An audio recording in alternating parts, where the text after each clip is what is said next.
शशिकांत कुलकर्णी साहेब आहेत चितळे ग्रुपचे व्यवस्थापक आणि सल्लागार. तर चितळे ग्रुपसाठी असेल किंवा आपल्या किर्लोस्कर ग्रुपसाठी असेल, टाटा ग्रुपसाठी असेल, अशा वेगवेगळ्या कॉर्पोरेट क्षेत्रातील लोकांना आजपर्यंत आम्ही वेबिनार्स आणि सेमिनार कंडक्ट केले, जेणेकरून सगळ्या समाजातील सर्व क्षेत्रातील लोकांना आयुर्वेदाबद्दल कळलं पाहिजे. आणि हे सगळं कशासाठी, तर आपण आज जर बघाल, माझ्यासमोर आज IT क्षेत्रातील लोक आहेत, तर आज आपण जर बघाल तर भारत जगासाठी काय देतोय. माननीय पंतप्रधानांनी भारताला विश्वगुरू होण्याचं एक स्वप्न दाखवलेलं आहे. तर भारत जगाला काय देतो हे बघितलं तर आपल्याकडे असणारी जी स्ट्रेंथ आहे त्यातली आज सगळ्यात मोठी strength, one of the strength is IT. आणि ती आपण जगाला देतोय. म्हणजे आपली मॅनपॉवर आज जगभरात सगळीकडे ITचे. इचलकरंजीला पश्चिम महाराष्ट्र भारताचं मँचेस्टर म्हटलं जातं. टेक्स्टाईल उद्योगातून आपण जे भारताला देतोय ही सगळी आपली स्वतःची स्ट्रेंथ आहे. म्हणजे एकेकाळी आपला इथला कापूस बाहेर जायचा, तिथून परत यायचा, हा सगळा उद्योग बंद करून एका पंचामध्ये असलेल्या माणसांनी काठी घेऊन त्यांना हाकलून लावलं आणि परत आपल्याला हे दिवस दिले की आपण आपल्या हिमतीवरती काहीतरी करू आणि जगाला पुन्हा आपण काहीतरी देऊ. तसं म्हटलं तर म्हणजे ह्या सगळ्या गोष्टीचा विचार करता, या सगळ्यातल्या पार्श्वभूमीचा आपलं स्वतःचं काय आहे, पुन्हा एकदा बघितलं तर प्राचीन आपली जी शास्त्र आहेत त्यापैकी एक आयुर्वेद आणि योग आहे. आणि हे आयुर्वेद आणि योग जे आपलं स्वतःचं आहे, याच्यातून आपण पूर्ण जगाला काय देऊ शकतो आणि काय द्यायला पाहिजे, या दृष्टिकोनातून आमचा हा प्रवास आहे. आणि या उद्देशाने आणि या ध्येयाने हा प्रवास आहे की आज ना उद्या पहिल्यांदा आपल्या देशामध्ये, भारतामध्ये आयुर्वेद आणि हीच आपली प्रथम उपचार पद्धती बनली पाहिजे. आणि त्याच्यानंतर मग बाकीच्या सगळ्या गोष्टी, आणि हेच आपण जगाला पण दिलं पाहिजे. कारण व्याधी झाल्यानंतर आणि व्याधीच्या उपचारार्थ ट्रीटमेंट करणे हा आयुर्वेदाचा खूप सेकंडरी पार्ट आहे. व्याधीच होऊ नये आणि आपण संपूर्ण निरोगी आयुष्य, म्हणजे खूप दीर्घ आयुष्य जगावं, असं आयुर्वेदाचं ध्येय आहे. आणि हे ध्येय बघत असताना आयुर्वेद फक्त आणि फक्त मेडिकल सायन्सबद्दल बोलत नाही, तर तो आपल्या पूर्ण जीवनशैलीबद्दल बोलतो. आणि हे सर्वांपर्यंत पोचलं पाहिजे आणि योग्य पद्धतीने पोचलं पाहिजे, असं आमचं ध्येय आणि उद्देश आहे. यासाठीच आजचा हा सगळा खटाटोप आणि उपक्रम आम्ही करत आहोत.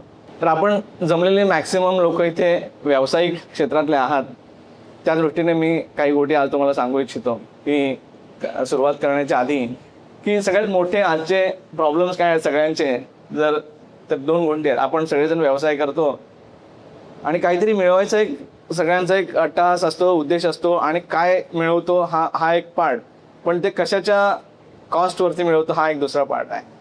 बहुतांशी वेळेला असं बघितलं जातं की आपला जो क्वालिटी टाईम आहे, जे लोक ते काम एन्जॉय करतात अप टू सर्टन एक्सटेंट, तो भाग वेगळा, पण त्याच्यानंतरही जर समजा ते करावं लागत असेल तर तो आपला क्वालिटी टाईम आपण कॉम्प्रोमाइज करत असतो. आणि दुसरं म्हणजे सगळ्यात महत्त्वाचं म्हणजे आपण हेल्थ कॉम्प्रोमाइज करत असतो. आपलं आरोग्य कॉम्प्रोमाइज करून आपण बिझनेस करतो की काय, असा प्रश्न आज सर्वांनी स्वतःला विचारला पाहिजे. आणि तो एक सगळ्यात मोठा आजचा टॅगलाईन आहे. म्हणजे ते कुठेतरी आपण त्याचा असा लेबल करावं लावावं की काय, की मेरे पास वक्त नाही है. कोणालाही विचारा, म्हणजे शेतकऱ्यांना विचारा, विद्यार्थ्यांना विचारा, बिझनेसमॅनला विचारा, कुणालाही विचारा, माझ्याकडे वेळ नाही आहे. म्हणजे भारत एवढा बिझी झाला आहे की असं म्हणावं की भारत हा वेळेने गरीब झाला आहे असं म्हणावं, असा प्रश्न आहे. आणि मग जे श्रीमंती आपण मिळवायचा सगळेजण प्रयत्न करतोय, म्हणजे ती श्रीमंतीची व्याख्या नक्की काय असावी. म्हणजे पैसा ही एकच श्रीमंतीची व्याख्या आहे का माझ्याकडे भरपूर वेळ आहे ही व्याख्या असावी का, मी भरपूर तब्येतीने तगडा आहे ती व्याख्या असावी. खरं तर या सगळ्याचा एक बॅलन्स असायला पाहिजे. म्हणजे माझ्याकडे पुरेपूर, म्हणजे मला जेवढं आवश्यक आहे तेवढा पुरेपूर, म्हणजे त्याची व्याख्या आपण ठरवायची. माझ्यासाठी 100 रुपये पुरेसे आहेत, माझ्याकडे 1000 रुपये पुरेसे आहेत का 1,00,000 रुपये पुरेसे, ही आपली व्याख्या आपणच केली पाहिजे. म्हणून मी खाली सगळ्यात शेवटी एक वाक्य लिहिलं आहे, have you decided your point of satisfaction.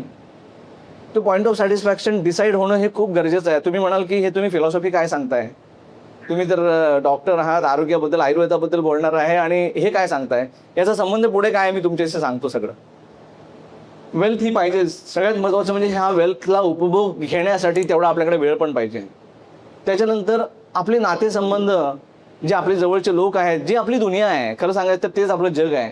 आणि हे जग जर आपल्यासोबत नसेल, त्यांची जर आपल्याला साथ नसेल, तर या सगळ्याला काही करण्याला काही अर्थ नाही आहे. म्हणून तर आपण शहरात राहतो, गावात राहतो, एकत्र राहतो, समाजात राहतो. आपण जंगलात राहत नाही प्राण्यांसारखे, कारण आपल्याला एकमेकांची गरज आहे, कारण आपल्याला एकमेकांसोबत राहायचं आहे. म्हणून ही नातेसंबंधांना सुद्धा तितकंच महत्त्व दिलं पाहिजे, त्यांना सुद्धा तितकाच वेळ दिला पाहिजे, हेही तितकंच खरं आहे. त्याच्यानंतर आपल्याला काहीतरी नाव करायचं असतं, काहीतरी मिळवायचं असतं. नाव करू दे अगर नाही करू दे, पण आपल्याला आयुष्यात एक काहीतरी ध्येय गाठायचं आहे. माझं ध्येय आहे, प्रत्येकाचं ध्येय आहे की मला आयुष्यात हे करायचं आहे, मला हे करून दाखवायचं आहे. कुणाला तरी स्वतःला करायचं आहे, कुणाला तरी दुसऱ्याला साथ द्यायची आहे, पण कलेक्टिव्हली का होईना किंवा इंडिव्हिज्युअली याला प्रत्येकाला काहीतरी एक ध्येय आहे आणि त्याच्यासाठी माणूस जगत असतो. कधी कधी माणूस ज्यावेळेला निराश होतो त्यावेळेला म्हणतो माझ्याकडे आता काही ध्येयच उरलेलं नाही आहे.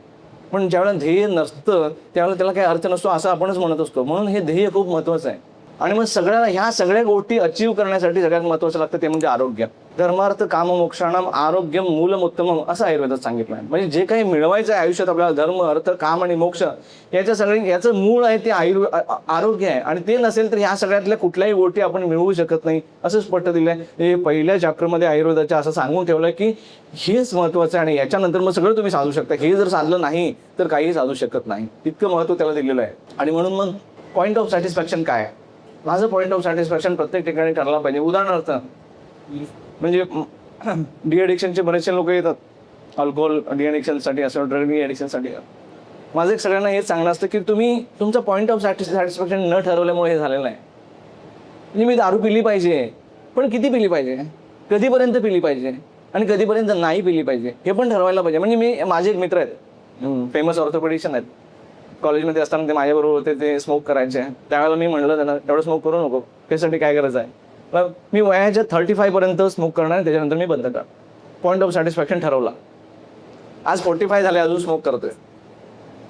पॉईंट ऑफ सॅटिस्फॅक्शन ठरवणं आणि तिथं आपण ते इम्प्लिमेंट करणं हे खूप गरजेचं आहे.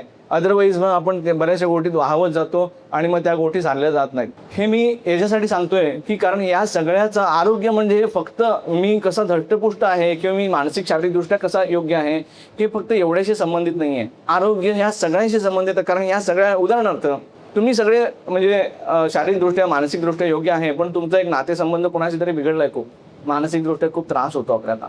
आणि तो मानसिक त्रास ज्यावेळेला होत असतो त्यावेळेला आपण स्वस्थ नॉर्मल राहू शकत नाही. मग याचा संबंध आरोग्याशी आहे. माझी संपत्ती आहे ती कोणीतरी माझ्याकडून विनाकारण हिरावून घेते, त्याचा त्रास होतो माणसाला, त्याच्यामुळे मी व्यवस्थित राहू शकत नाही. या सगळ्या गोष्टींचा आपला आरोग्याशी खूप जवळचा संबंध आहे आणि याच्या पलीकडे दुनिया नाहीच असं समजायलाही काही हरकत नाही. हे मी 4-5 गोष्टी सांगितल्या ना, या जर गोष्टी बॅलन्स्ड असतील आणि या गोष्टींवरती आपलं लक्ष असेल तर याच्या पलीकडे फारसा विचार करावा लागतो असं दिसत नाही.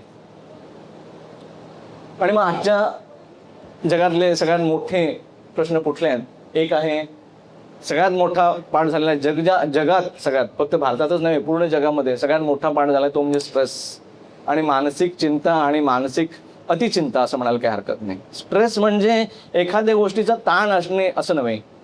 स्ट्रेस म्हणजे एखाद्या गोष्टीचा अनावश्यक ताण असणे आणि त्याची सवय होणे आणि त्याची अतिचिंता होणे ज्याचा आपल्या आरोग्यावरती परिणाम व्हायला लागलेला आहे त्याला म्हणतात स्ट्रेस. ते उपयोगाचं नाही आहे. अदरवाईज स्ट्रेस नसता तर आपण कुठलंही कामच करू शकलो नसतो आणि कुठलंही काम तडीच नेऊ शकलो नसतो असं तर नक्कीच आहे. पण स्ट्रेस हा अति होता कामा नये आणि त्याचा परिणाम हा उलटा होता कामा नये याची काळजी घेणं गरजेचं आहे. आणि त्याच्यानंतर माझ्याकडे परवाच एक पेशंट आले होते. ते म्हणाले की त्यांच्या ऑफिसमध्ये सगळ्यांनाच जवळजवळ MSCBतलेच पेशंट होते आणि माझ्या ऑफिसमधले माझ्या ह्याच्या सगळ्यांना जवळजवळ BP आहे, शुगर आहेच. त्यांना शुगर त्यांची वाढली होती, त्यामुळे त्यांना त्याचं काही आश्चर्य वाटत नव्हतं किंवा त्यांना काही फार असं वेगळं वाटत नव्हतं की माझी पण शुगर वाढली आहे, माझ्याबरोबरच्या सगळ्यांची शुगर वाढली आहे, माझं काय वेगळं आहे. पण ते नॉर्मल वाटायला लागलेलं आहे. म्हणजे इतक्या गोष्टी नॉर्मल झालेल्या आहेत की BP आणि शुगर वाढणे आणि ह्या लाईफस्टाईल डिसऑर्डर्स इतक्या कॉमन झालेल्या आहेत की त्याचं कुठेतरी आता नॉर्मल वाटणं साहजिक झालेलं आहे. पण हे नॉर्मल नाही आहे. मी त्यांना तेच सांगत होतो की आपल्याबरोबरचे 100 लोक चहा पितात म्हणजे ते चहा पिणं बरोबर आहे असं आपला हळूहळू समज व्हायला लागतो. म्हणजे मी आमच्या फॅमिलीमध्ये असं ऐकायचो की 50 वर्षापूर्वी आमचे आईवडील सांगायचे की चहा चोरून प्यायचो. आमच्या आईवडिलांना कळायला नाही पाहिजे, आजोबाजींना कळायला नाही पाहिजे, कारण ते ओरडायचे नाही, ते पातेलं फेकून मारायचे, अशी परिस्थिती होती. चहा त्यावेळेला प्यायची एवढी चोरी होती. आणि नंतर over a period of time आता सगळी फॅमिली बसून चहा पिते, त्यात काही वावगं नाही आहे. लहान मुलं पण पितात, कारण जास्तीत जास्त लोक ज्यावेळेला करायला लागतात त्यावेळेला ते बरोबर वाटू लागतं. मग हीच गोष्ट हळूहळू अल्कोहोलच्या बाबतीत झालेली आहे. बहुतांशी प्रमाणात आता घरात सगळे मिळून बसतात, त्याला काय वावगं वाटत नाही, अशा गोष्टी होत जातात. तर ह्या गोष्टी समजून घेणं आणि मग त्याचं इम्प्लिमेंटेशन करणं खूप गरजेचं आहे.